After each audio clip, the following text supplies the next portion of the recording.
Hi, it's Lynn Oz. Well, I made this video last night and now I'm having to go back in and edit because I did quote from this article you see here on the screen. It's from Michael Snyder's blog, End of the American Dream. Well, one of his blogs. He also owns the Economic Collapse blog. Anyhow, one of his key points about something big happening this year was about this whole gay marriage bill getting passed. It says late June, early July, it is expected that this is when the U.S. Supreme Court will reveal their gay marriage decision. Most believe that the court will rule that gay marriage is a constitutional right in all 50 states. There are some that believe this will be a major turning point for our nation. Well, it's happened. I'm going to show you that news article. Now, you're going to hear later in this video where I mention this exact thing right here. But just know that that was recorded last night and it has now happened. Let me go ahead and show you right here. Supreme Court, same-sex couples can marry in all 50 states. The Supreme Court ruled Friday that same-sex couples have a right to marry nationwide in a historic decision that invalidates gay marriage bans in more than a dozen states. Gay and lesbian couples already can marry in 36 states and the District of Columbia. But in a 5-4 ruling, the court held that the 14th Amendment requires states to issue marriage licenses for same-sex couples and to recognize such marriages performed in other states. Now, I'm going to tell you my scenario of what I think is going to happen. Homosexual couples are going to enter the church and demand that these pastors or ministers marry them. And the true body of Christ is going to say, well, no, I can't do that. That is unbiblical. It goes against my beliefs. And they're going to get into big trouble. Therefore, the true body of Christ is going to end up having to go underground or go into hiding, so to speak. And if you can't see that we are right there at the very end of this age, and that this is just one of the huge things that are going on right now, well, I don't know what else to say. All 50 states. Remember Sodom and Gomorrah and what sodomy is. No more surprises. Jesus Christ is coming back soon. I'm going to go ahead and stop right here with that. And I'm going to add this to my video I made last night. And please stay tuned for the rest of the urgent, important prophecy news updates. They are extremely important, the things I share with you in this video. Thank you. Now I have some information to share with you to do with the economy. We've been hearing for quite some time about a coming economy crisis or crash. We know that this September ends the Shemitah year. And we know that Jonathan Cahn has been warning of an economy crash during that time. Well, here we are on Newsmax Finance, and it says, Hussman, get ready for stock crash along the lines of 1929, 2000, and 2007. Now, this is a very short article, but very frightening. It says the S&P 500 index is hovering within 1% of its record high, but don't let that fool you, says Star Mutual Fund manager John Hussman, president of Hussman Investment Trust.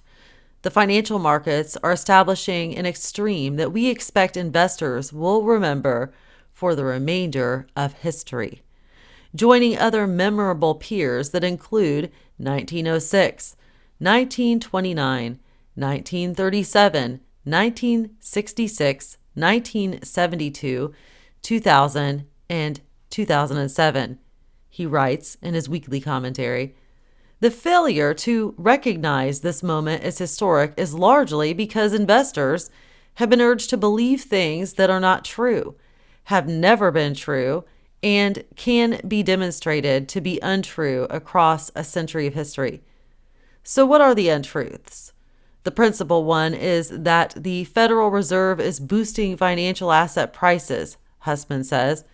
In fact, the primary driver of financial markets in recent years has been pure speculative risk-seeking.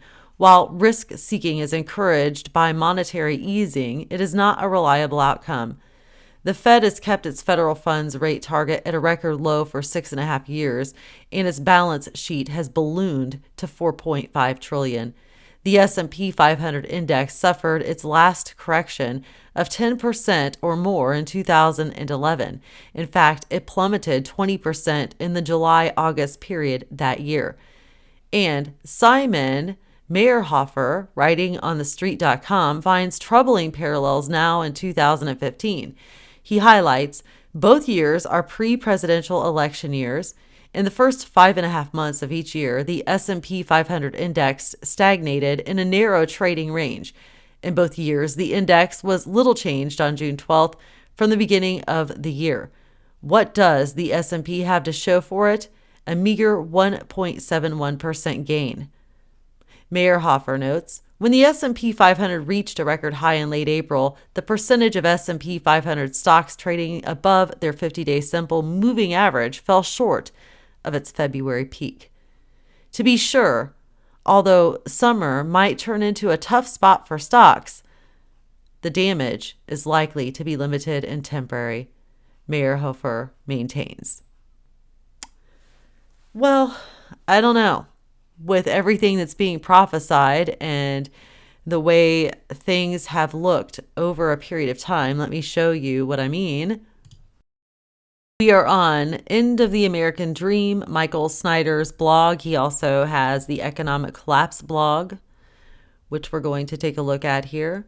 7 key events that are going to happen by the end of September. Now, in this, it talks about this economy crash, and I'm going to show you how he's outlined how these things have happened, how there's a pattern. But let's look at some things that he highlights here. We're also going to include along with this. Okay, he says the following are 7 key events that are going to happen by the end of September. First of all, late June, early July, it is expected that this is when the U.S. Supreme Court will reveal their gay marriage decision.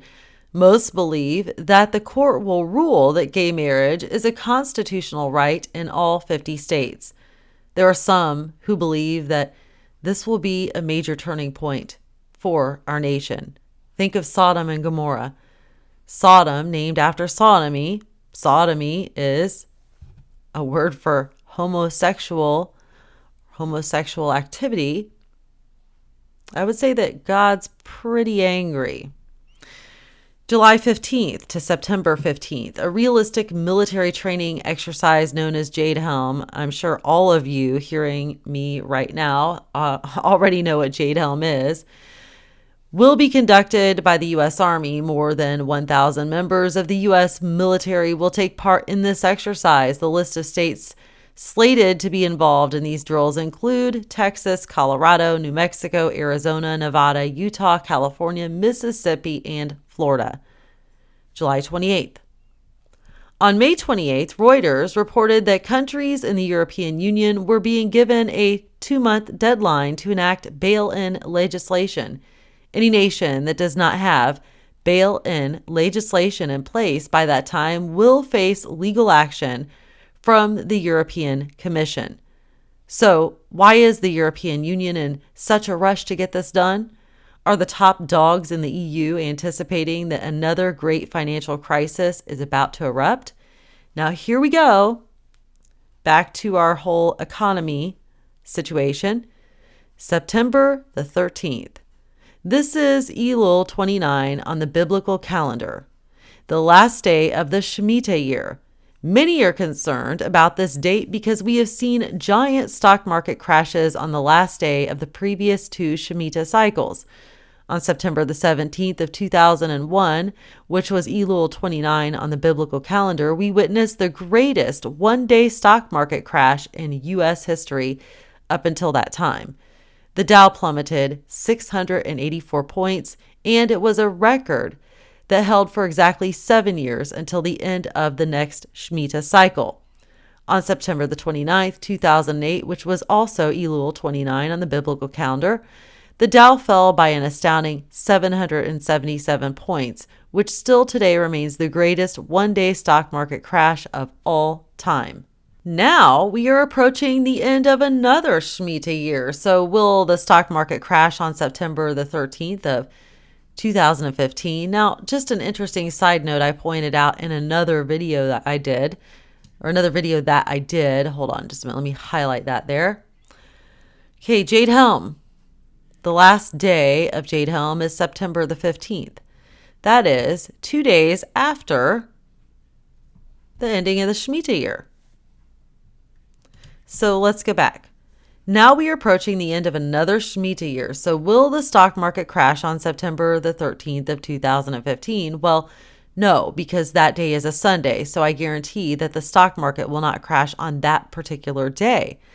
But as Jonathan Cahn has pointed out in his book on the Shemitah, sometimes stock market crashes happen just before the end of the Shemitah year, and sometimes they happen within just a few weeks after the end of the Shemitah. So we are not just looking at one particular date. September the 15th. The 70th session of the UN General Assembly begins on this date. It is being reported that France plans to introduce a resolution which would give formal UN Security Council recognition to a Palestinian state. Up until now, the United States has always been the one blocking such a resolution, but Barack Obama is indicating that things may be much different this time around. Obama, whether he's the Antichrist or not, definitely was sent to weaken this nation in order that we will accept this new world order and that we would accept such a godless act. September 25th to September 27th. The United Nations is going to launch a brand new Sustainable Development Agenda for the entire planet. Some have called this Agenda 21 on steroids, but this new agenda is not just about the environment. It also includes provisions regarding economics, agriculture, education, and gender equality. On September the 25th, the Pope will travel to New York to give a major speech kicking off the UN conference, where his new agenda, or rather, this new agenda, will be unveiled. September the 28th. This is the date for the last of the 4 blood moons that fall on biblical festival dates during 2014 and 2015. This blood moon falls on the very first day of the Feast of Tabernacles. It will be a supermoon, and it will actually be visible in the city of Jerusalem. There are many that dismiss the blood moon phenomenon, but we have seen similar patterns before. For example, a similar pattern of eclipses happened just before and just after the destruction of the Jewish temple by the Romans in 70 A.D. Now, Michael Snyder goes on to add, perhaps none of this alarms you, but when you add everything above to the fact that the elite definitely appear to be feverishly preparing for something, and I showed you that in previous videos about the elitist bunkers and shelters, a very alarming picture emerges. For example, due to fears that a natural disaster could interrupt their operations in New York, the New York Fed has been working hard to build up a satellite office in Chicago. What kind of natural disaster could possibly be so bad that it would cause the entire New York Fed to shut down? And NORAD has decided to move back into the base deep inside Cheyenne Mountain after all these years. The threat of an electromagnetic pulse was the reason given for this decision. Let me highlight that there and take you to the ExCIA director. U.S. is wide open to a grid attack. And I'm just going to mention a small blurb, and we're going back to Michael's article. It says a former CIA director says the Obama administration has not done nearly enough to protect this nation from attacks to America's information and critical infrastructure systems. The president has to put this first on his list because we are very vulnerable, and we will stay vulnerable until some key things get fixed. So far, I've not seen anywhere near enough commitment from the White House or any place else in getting this done, said R. James Woolsey, who served as director of the Central Intelligence in the Clinton administration. Woolsey is now chairman of the Foundation for the Defense Democracies. The concern is rising again after reports last week that as many as 14 million current and former federal employees had their personal data compromised. That news follows numerous reports of alleged Chinese and Russian infiltration into various government networks. I think we've seen the beginning, but There will be more, Woolsey said.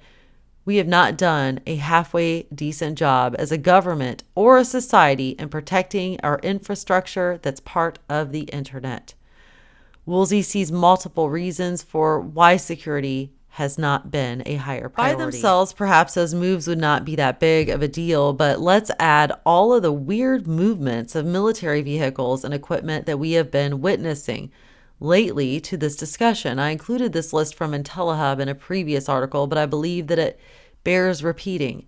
On March 13th, IntelliHub founder Shepard and Bellas detailed photos and documentation of nearly 40 U.S. Army soldiers wielding training rifles and dressed in full combat gear, participating in an urban warfare-style training drill just outside the Texarkana Regional Airport perimeter. In the middle of April, a report out of Big Springs, Texas, revealed that a train full of military equipment and over a dozen helicopters had arrived in the town ahead of Jade Helm 2015. Photographs taken in Corona, California a few days later added to the Jade Helm speculation after they showed a MRAP full of what looked to be U.S. Marines driving down the I-15 or the 115 freeway in broad daylight with not a care in the world. On April 24th, a shocking report on IntelliHub News detailed armed troops seen confronting angry protesters in a professional news package of riot control training released by the military.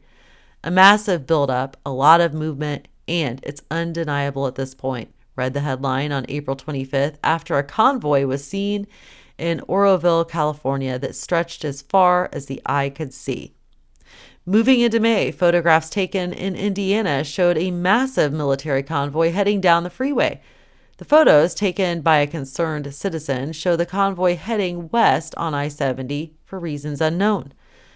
Now, 2 days later, video footage, this time out of Texarkana, Arkansas, highlighted a convoy of Humvees driving down the highway as well as a trainload of military vehicles that was seen shortly after.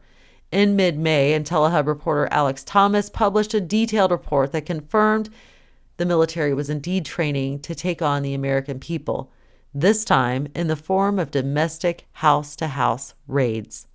The next day, a new report, also by Alex Thomas, proved that Marines were actually practicing for the internment of American citizens.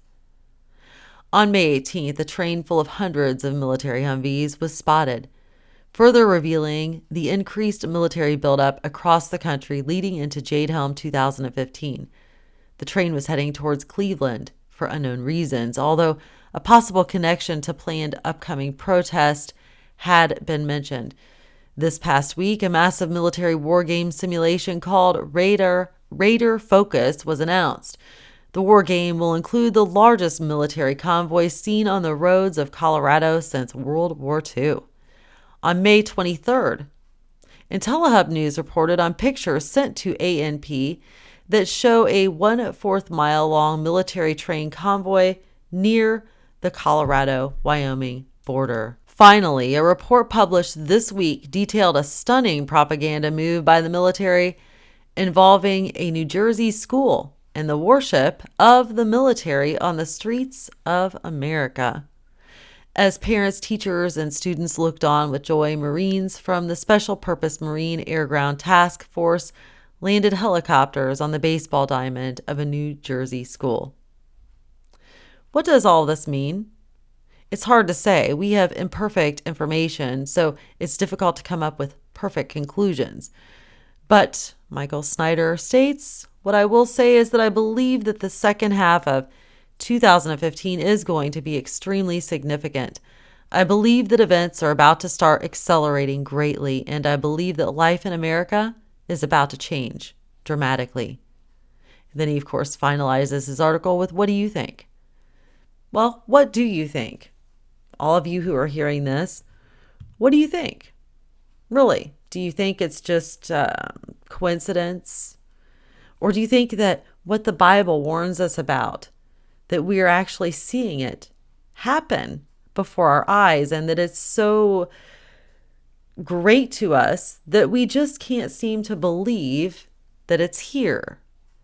That this very thing is happening right now in our day. Jesus wanted us to watch. He wanted us to be prepared. He said so himself in the New Testament. That's what I'm trying to do, and I'm just trying to show you what is going on and what's happening. Here is an article by Michael Snyder on his other blog, The Economic Collapse. It says, Lindsey Williams, Martin Armstrong, and Alex Jones all warn about what is coming in the fall of 2015. He writes, not since the financial crash of 2008 have so many prominent people issued such urgent warnings about a specific time period. Almost daily now, really big names are coming out with chilling predictions about what they believe is going to happen during the second half of 2015. But it isn't just that these people have a bad feeling about things. The truth is that we are witnessing a confluence of circumstances and events in the second half of this year that is unprecedented. This is something that I covered in a previous article that went mega viral all over the internet, entitled 7 Key Events That Are Going to Happen by the End of September. Now, I just shared that article with you. That's what we were just looking at. Personally, I have never been more concerned about any period of time than what I am about the second half of 2015. And as you will see below, I'm definitely not alone, states Michael Snyder. Just a few days ago, I received an email that contained a chilling message from Lindsey Williams. You can view the same message that came to my email right here, and he's got that hyperlinked.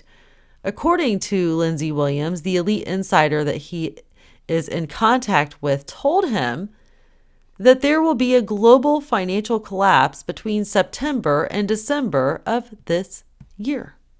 It says, warning from Lindsey Williams, I just received an email from my elite friend. My elite friend indicated that we have a worldwide financial collapse scheduled between September and the end of December of 2015. You may have just 3 months to prepare. Now, Michael Snyder goes on to say that he has a ton of respect for Lindsey Williams. He would listen to what he has to say very carefully because back in 2008, an elite insider told him the price of oil would drop from $140 a barrel to $40 a barrel, and it happened. This time around, Williams has been telling us throughout 2013 and 2014 that a global financial collapse was not going to happen during those years, and he was right about that. But now, he's sounding the alarm that one is going to come by the end of this calendar year. Martin Armstrong is someone else that has been sounding the alarm about the second half of this year. In fact, Armstrong says that he has warned the Big Bang was coming 2015.75. Okay, that's the last half of 2015. And he's been warning this since 1985. In the past, I have written entire articles about economic cycle theories and what they indicate is coming in our future. Armstrong has developed one of his own, and he calls it the economic confidence model. According to the ECM, the sovereign debt Big Bang is scheduled to happen by the end of 2015. And it turns out that the time period that Armstrong has been pointing to lines up with a whole bunch of other significant events as well. There are many aspects that are lining up with the turn in the ECM, or the economic confidence model, from the blood moon and the Jewish year for forgiving the debts, to France imposing restrictions on cash in September, and even in Germany, the laws that protected about 500,000 people, so-called Dachas, there in East Germany expire. To date, a law protecting the tenant against dismissal by the municipality will also expire October 3rd, 2015. Everywhere we look, there are changes coming to a head, right down to the U.S. federal budget with 2015.75. In case you're tempted to dismiss this as nonsense, as many seem to be doing for some reason, Armstrong has pointed out that his ECM has been accurate to the day in the past. Now he has a quote here. Of course, the 1987 crash bottomed of the day with the ECM confirming That was the low. The same took place in 1994, where the U.S. share market bottomed right to the day, once again confirming this was an important low. So, will the ECM be right again this time? Only time is going to tell, but it should be noted that the global bond market is already starting to crash. If Armstrong ultimately turns out to be correct, we could be on the verge of a major turning point. This next turning point should be the peak in the concentration of capital and confidence in government. From there on out, 2015.75 should mark the change in trend where people will start to disbelieve government on a grand scale. The debt markets that peak precisely with the target are going to get the worst of it. Other financial experts are issuing similar warnings, even if they aren't being quite as specific. Jim Rogers, Alex Jones recently in a video posted, he explains that he recently received 2 different calls from extremely prominent wealthy people warning him about what is coming by the end of this year and asking him why he isn't leaving the United States before October. In other words, these individuals believe that something really big is going to happen by the end of September. People are warning to leave the United States of America. This dovetails perfectly with what I've already been warning about, states Michael Snyder. In this video, Alex also explains that large numbers of insiders are now quietly leaving the country. I've never seen him quite like this. I think that so many of us are just in shock that the things that we have been warning about for so long are now actually happening. And I kind of just brushed on that myself. Why we can't believe it. Watch this video for yourself and see what you think. I'm going to do an article on Before It's News, and I will share this video in case you haven't seen it. In the financial markets, we're also seeing signals that many people believe that big trouble is right around the corner. For instance, according to Dana Lyons, we haven't seen bets that the VIX will rise at this level since just before the financial crash of 2008. In other words, investors are betting a tremendous amount of money that we are going to see a rise in volatility in the financial markets in the months ahead. And he says, meanwhile, the manager of one of the largest bond funds in the UK is warning that a systemic event could soon hit global financial markets, and that is wise to have some physical cash at home in case there is some sort of major emergency. The following comes from Zero Hedge. Now, if you take your cash out of the bank, you need to do it in increments. Don't do it all at once or you will raise some eyebrows and somebody's going to probably show up at your door. I know it's sad. It's your money. You should be able to take it out as much as you want. Okay, but that's just the way it is. So Michael Snyder is giving us some very interesting information and making a lot of excellent points. Next on the list, also from Michael Snyder, End of the American Dream. Why is NASA working on a way to destroy asteroids using nuclear weapons? Now, you know me, I've had a lot of posts as of late on comets, asteroids, heavenly bodies. I just did one on Planet X or Nibiru, and so forth. But now he's got a post. And I mentioned that NASA was working on a way to destroy asteroids in my big post I did on the 2.5 mile wide comet. But before we take a look at what Michael has to say, let's look at this.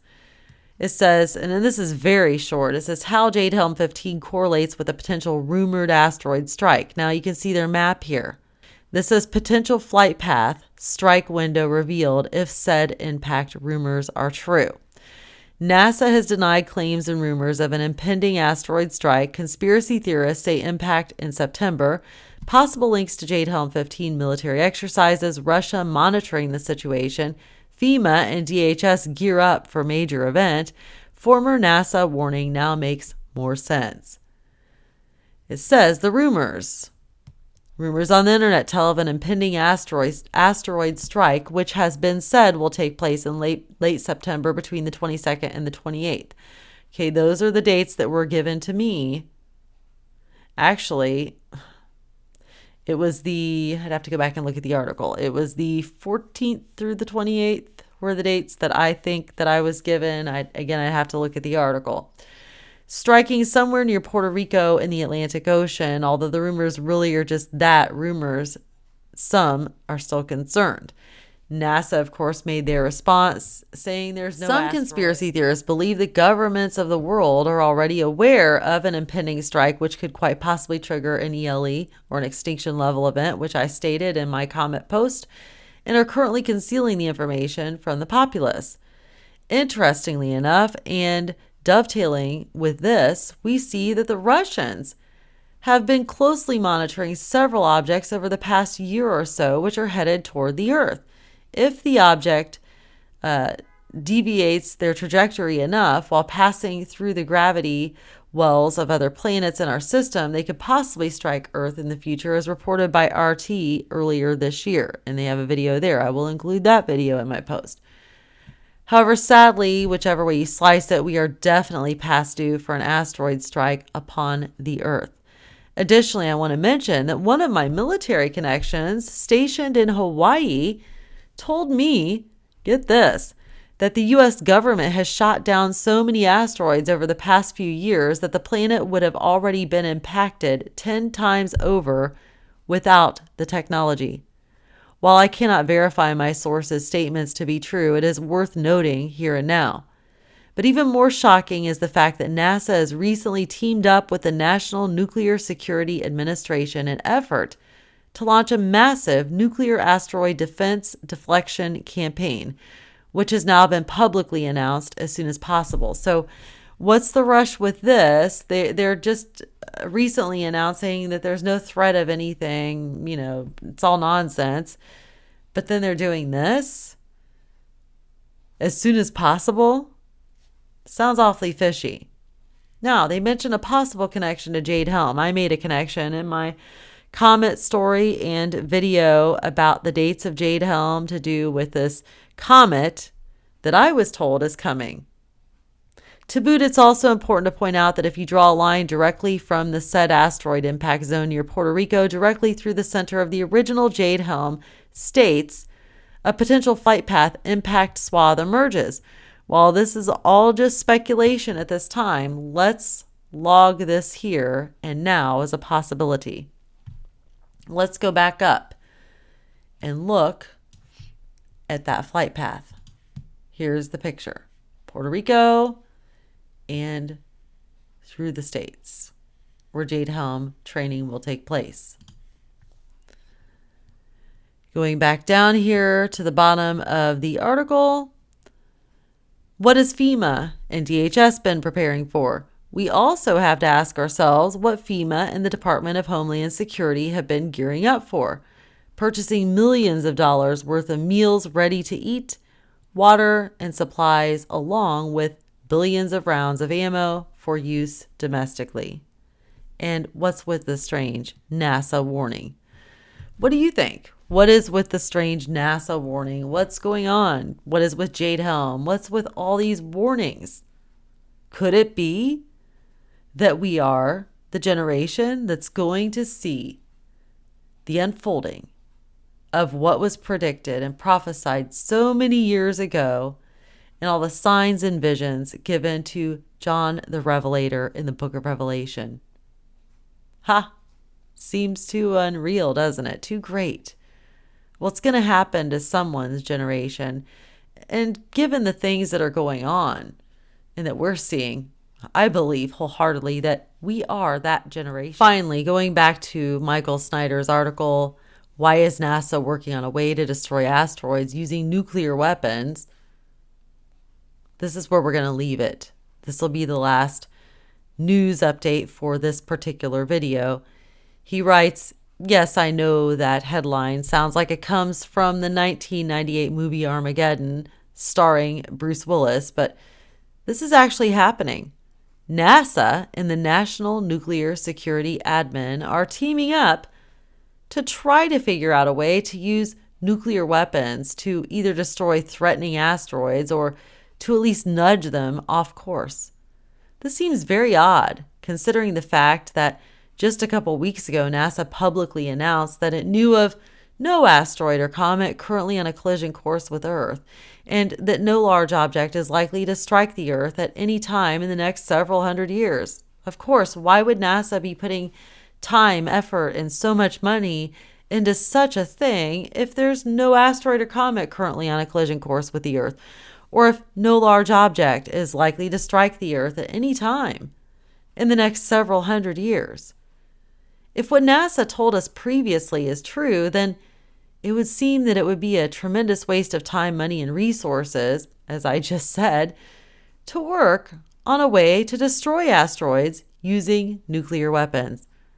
Why is NASA suddenly so interested in the threat of large asteroids if one is not likely to hit us any time in the next several hundred years? Could it be possible that they know something that they are not telling us? When I first heard that NASA was teaming up with the National Nuclear Security Admin to figure out a way to use nuclear weapons against asteroids, I immediately had flashbacks to two of my favorite movies from the 1990s, Deep Impact and Armageddon. But it disturbs me that our best minds haven't come up with any better ideas since those films first came out. The following is from a New York Times article about this new development. Now, here we have a quote. Let's pay attention. This is from the New York Times article. It says, the two agencies, NASA and the National Nuclear Security Administration, have long studied such threats on their own. They have surveyed the cosmic debris, designed rocket interceptors, and run supercomputer simulations to see if a nuclear blast could nudge a large asteroid off course.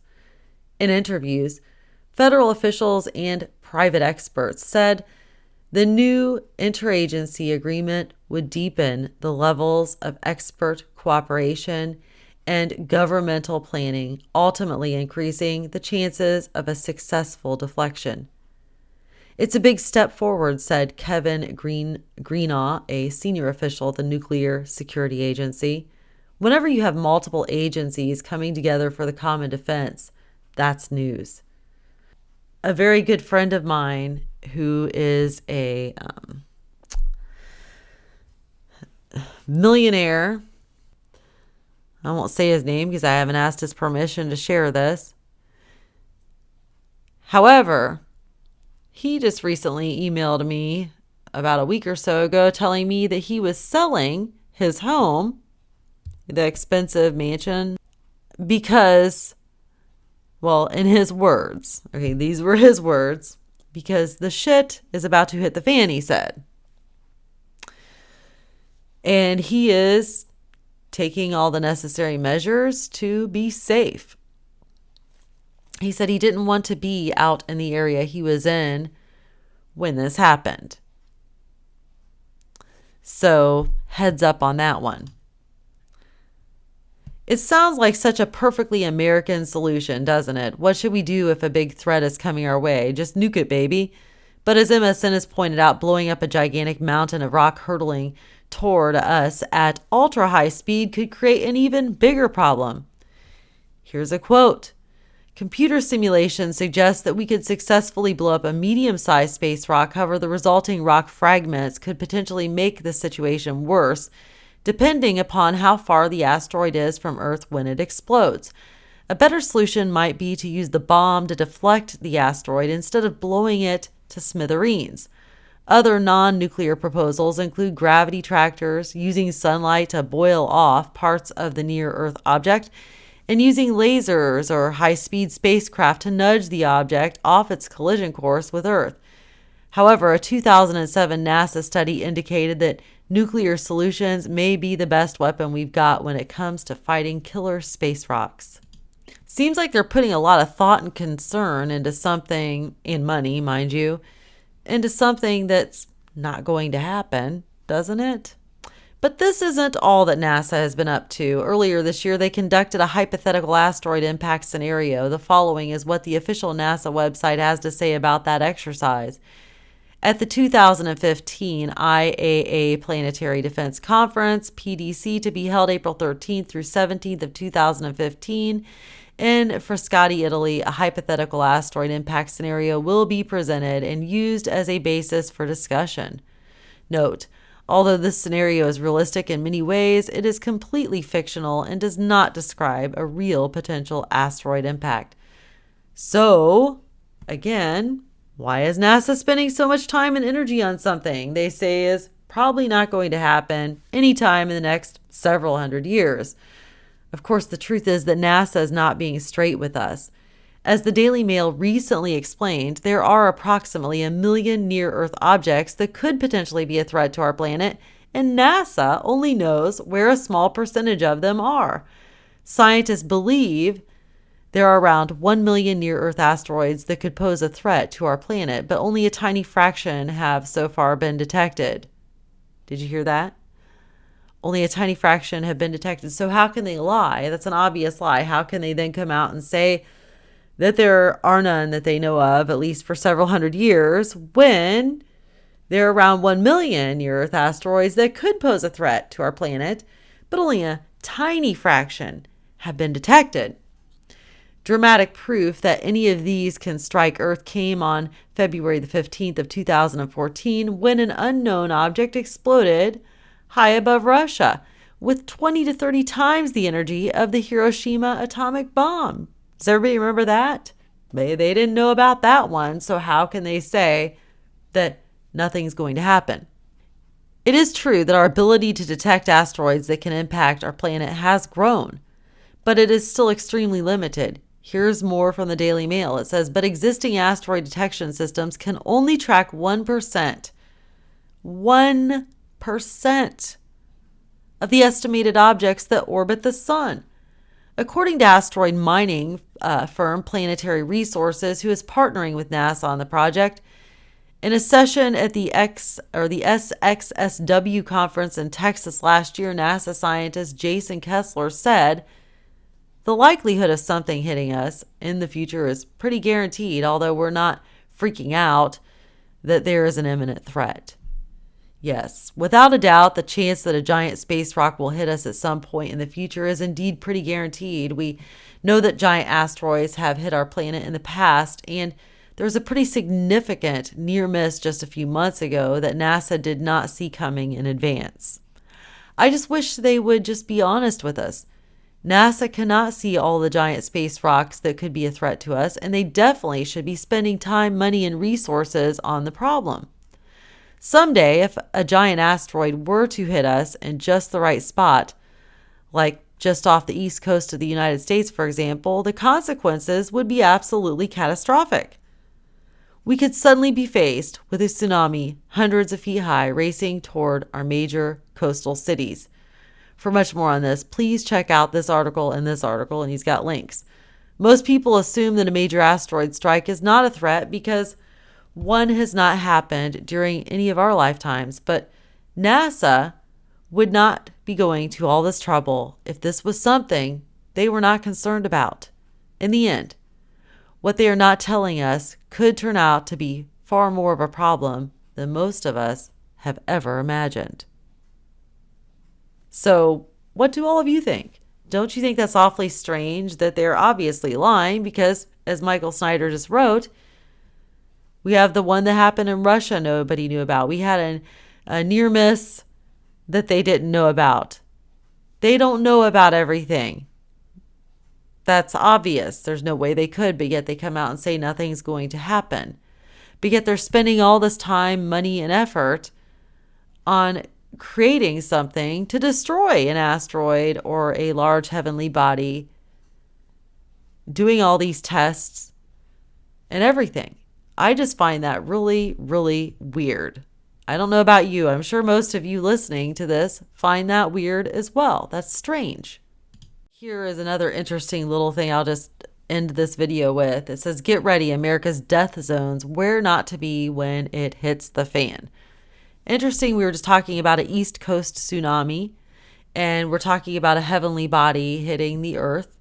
Well, what would happen is it would set off all the earthquake zones. The New Madrid, which goes down, kind of splits the U.S. in half almost, along the Mississippi River.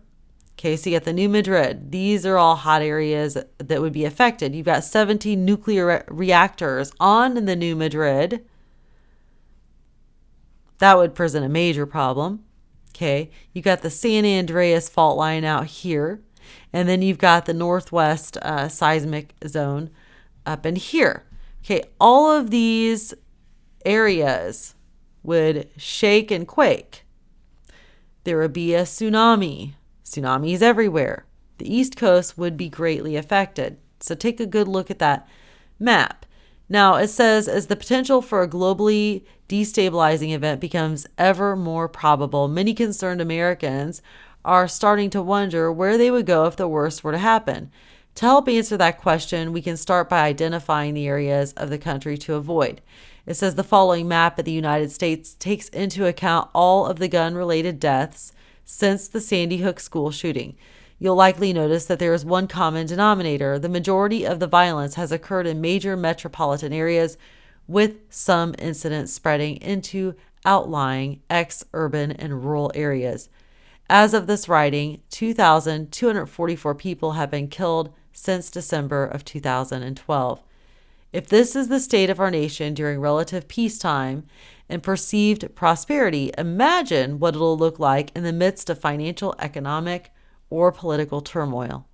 Americans living east of the Mississippi River will likely experience the brunt of it, but anyone residing in and around any major U.S. city will likewise have a tough road ahead of them. If you live in one of these red zones, you had better plan accordingly. What do you think? Again, I've asked you that several times. We discussed the real threat of the economic collapse.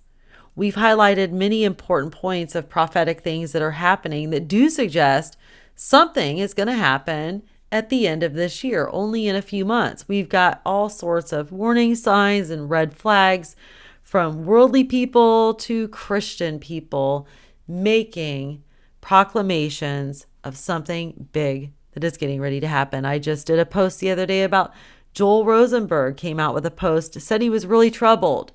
He doesn't know what's going to happen, but he feels something big is getting ready to happen here within a few months. Pray about this. I make these videos because I'm showing you what's going on, what's being said, what's being posted. I want you to be aware. I want you to help wake people up. And I want you to pray about it. And I want to show you how short time is. The Bible is real. The signs and symptoms that we were given are real. And they are happening. I know it seems shocking and it seems so unbelievable, but it's very real. I hope I have helped you. I hope that some of the information I've brought you in this video has opened your eyes to something. Maybe there was a couple things that you didn't know about. I hope that you become more prayerful. If you don't know how you're going to prepare, or you don't have the money, like most of us, to really spend buying things to make preparations for the future, pray about it. Ask God to give you those provisions. Ask God to show you a way. Ask God to direct everything that you do. And then you've got to speak to him regularly, but don't just talk to him. Take time out to shut up and listen too. Because if you're too busy talking all the time, how are you going to hear his voice? If you're too busy thinking about what you have to do each and every day, or running about through your day doing other stuff, you're not going to hear what he has to say. So just pray for direction, pray for his blessing, repent of all your sin, rejoice in your new life in Christ, pick up your cross and carry it, tell others about Jesus, get your life right. We all fall short every day. What do you think? Do some of you think, I know I have my trolls that say hideous things. I'm not talking about that, but do some of you think, because I do what I do, that I'm therefore I'm sinless, I make no mistakes? Anybody who tries to give that image of themselves is a liar. None of us are perfect. I make mistakes constantly that I have to repent for. We all do. And today, I personally believe it's harder than ever. I'm not saying it's impossible, but it's harder than ever to live righteously. Look, we've got the internet. The internet can be a great thing, but we've got sin at our fingertips. One click and you're there. There's just so much. There's so much. The shows that are seen on TV, the magazines that are displayed in front of your face at the store. Just to stand in line to pay, you've got to see all sorts of garbage. Movies, sports events, all trashed up. Nothing, it seems, not even the church is pure anymore. Not even the church is a safe haven anymore. It's hard to even find a true Holy Spirit-filled church. These times are harder than ever. God knows that, but God still expects you to repent, meaning turn away. You may make mistakes, but do not, and I repeat, do not live in them. That's the difference. Thank you. I hope you all have a beautiful weekend, and God bless you. Attention, all of humanity. This is not a test. Drop to your knees immediately and submit to your master, the government. Everything that you thought was conspiracy has just become reality. Welcome to the New World Order. Enjoy the mark of the beast, and above all else, have a wonderful day. Thank you so much for submitting, and please remember, we are always watching you.